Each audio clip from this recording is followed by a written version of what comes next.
Phillip Garcia was taken to a California jail on a Wednesday morning in March of 2017. By Friday, he was dead. Riverside County withheld information about Garcia's death from his family, journalists, and federal monitors. But using public records laws, ProPublica obtained 17 hours of video and thousands of pages of records that shed light on Garcia's treatment in custody. We found that jail staff failed to address Garcia's urgent medical and mental health needs, even after determining he was in a psychiatric crisis. The videos show that deputies used violent force against Garcia and then lied about their treatment of him in reports. His death was ruled a homicide, but it didn't lead to any charges or discipline for anyone involved in his custody or care. The records provide an unusually thorough account of a recurrent tragedy: a person in mental crisis dying in law enforcement custody.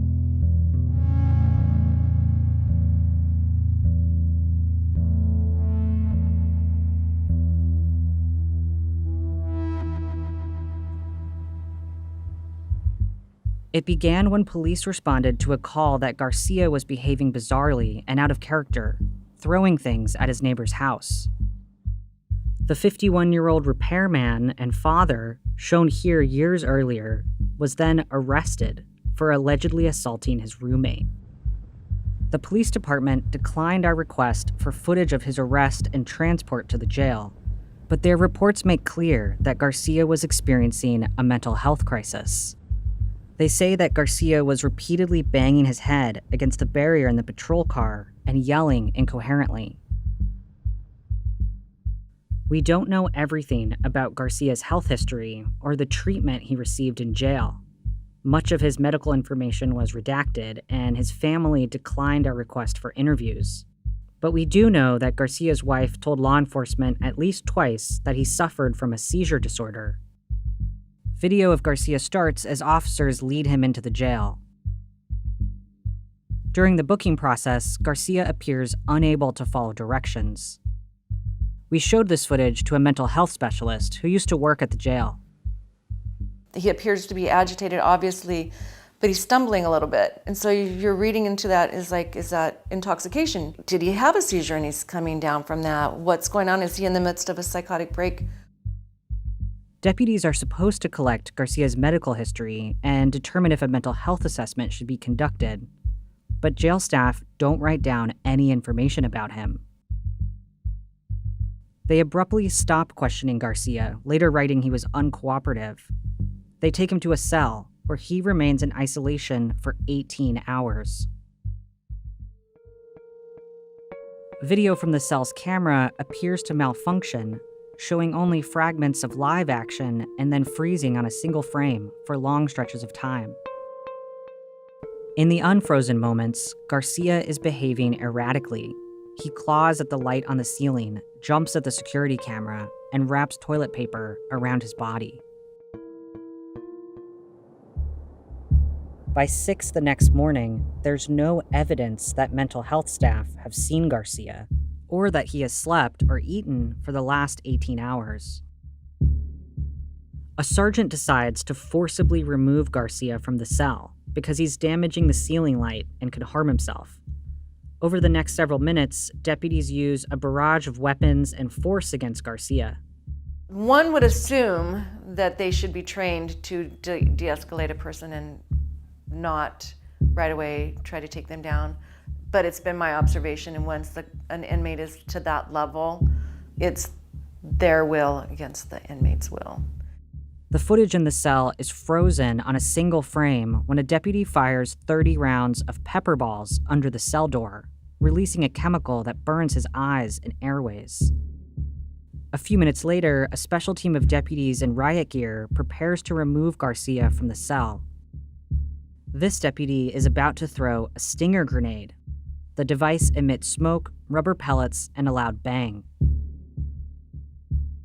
Garcia runs away from the grenade and is tackled by 6 deputies. Then smoke fills the cell, obstructing the camera. In their reports, several deputies write that they repeatedly punched Garcia as they struggled to handcuff him. Another deputy tases Garcia. Then, deputies move him to an emergency restraint chair to immobilize his limbs and move him to another cell.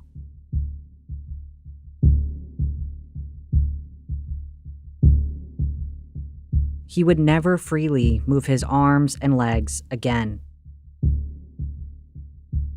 An hour later, while jail staff remove the taser prongs from Garcia's side, a deputy places him in a painful salivary gland hold for 10 minutes. The way his head's being held, like, how can he breathe? How can he swallow? Who deserves that? Nobody deserves that. Should somebody be trying to de-escalate the client? Yeah. A mental health would not have been given an option. They're doing their thing. Around 9 a.m., a clinical therapist determines Garcia is in a psychiatric crisis and should be transferred to the county hospital. She's supposed to talk to Garcia face-to-face, but instead speaks to him through a hole in the door for just a few seconds. Deputies cover his face with a mesh and fabric hood to prevent him from spitting and wheel him out of the jail. Garcia arrives at the county hospital's emergency room at about 10 a.m. and waits all day for a bed. Video doesn't start until after Garcia has been moved to a special unit for inmates that night. His arms and legs have now been restrained for 15 hours. He needs medical care and a psychiatric evaluation. In the footage we reviewed, he doesn't receive either one. The standard of care is to assess an individual and to use the least restrictive measures as possible in any situation where you're dealing with a combative, agitated patient. And I don't believe the least restrictive measures were used in this case. Then you gotta hold on. 20. Deputies call in a tactical team to help move Garcia to a medical bed.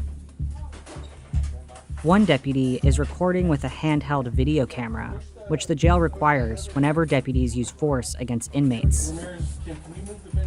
Another deputy presses a plastic shield on top of Garcia's head and chest as the team moves and restrains him. While the deputies are redoing the restraints, Garcia cries out for help. Somebody can help me! Somebody can help me! Please, man! Seconds later, the deputy pushes down on the shield over Garcia's face with his full upper body weight. 2 minutes later, he forces the shield down on Garcia again. In reports, the deputy holding the shield wrote that he didn't apply any direct pressure to Garcia's face and that Garcia was not struggling for breath. When the deputy removes the shield, blood is visible on Garcia's spit hood and his breathing is labored. By now, Garcia has been in custody for more than 33 hours, much of that time restrained and in distress. Persistent agitation comes most often from some type of medical condition that needs to be assessed in a hospital. It should be led from a medical perspective because it's a medical issue. A few minutes later, nurses want to attach a telemetry machine to monitor Garcia's heart. And you gotta do the telly. Where's the telly? 2232. They're gonna put a telly on him, you guys. Straight on the right arm. I don't think that's safe. Really? That's not safe. It's basically sensors involved. Yeah, but the way he is right now, we gotta wait till he calms down before we put that machine on there. That's not safe. Need more gloves, Regan? Deputies and medical staff have competing priorities: security versus the patient's health. But the hospital is legally obligated to provide the same standard of medical care for inmates as for any other patient. Given the restraints, it's really important to take vitals. Ultimately, if you're not checking someone's breathing and blood pressure and circulation, that can lead to serious consequences. Not connecting the tele means medical staff did not track Garcia's heartbeat, possibly missing crucial information as his condition worsened. A short while later, Garcia is sweating profusely. Records show that earlier that day, the emergency department diagnosed him with a life-threatening condition brought on by overexertion. It causes the body's muscles to break down and can lead to kidney failure.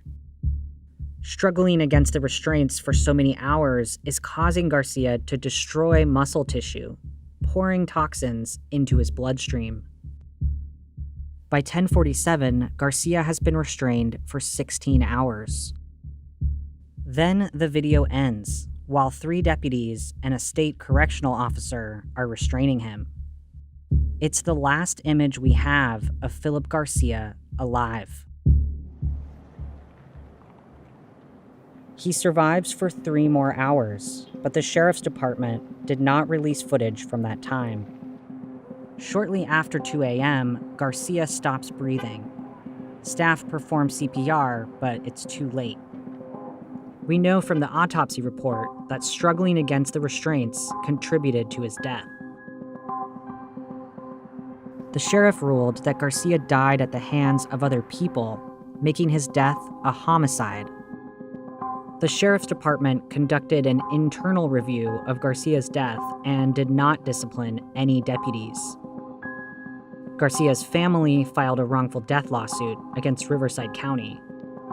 Their case could have exposed what happened to Garcia, but it never went to trial. The county denied the allegations and admitted no wrongdoing. It settled the suit by paying the Garcia family almost $1 million, with the condition that the family not speak to the media about the case. When Garcia died, Riverside County was already on notice. The year before, a federal court ruled that the health care at county jails was woefully inadequate and ordered them to improve treatment of inmates. But court records and expert reports show that inmates there are still at serious risk of harm because of a lack of adequate medical and mental health care. When you're taken to jail in the middle of a mental health crisis, you shouldn't be treated like that and you shouldn't end up dying.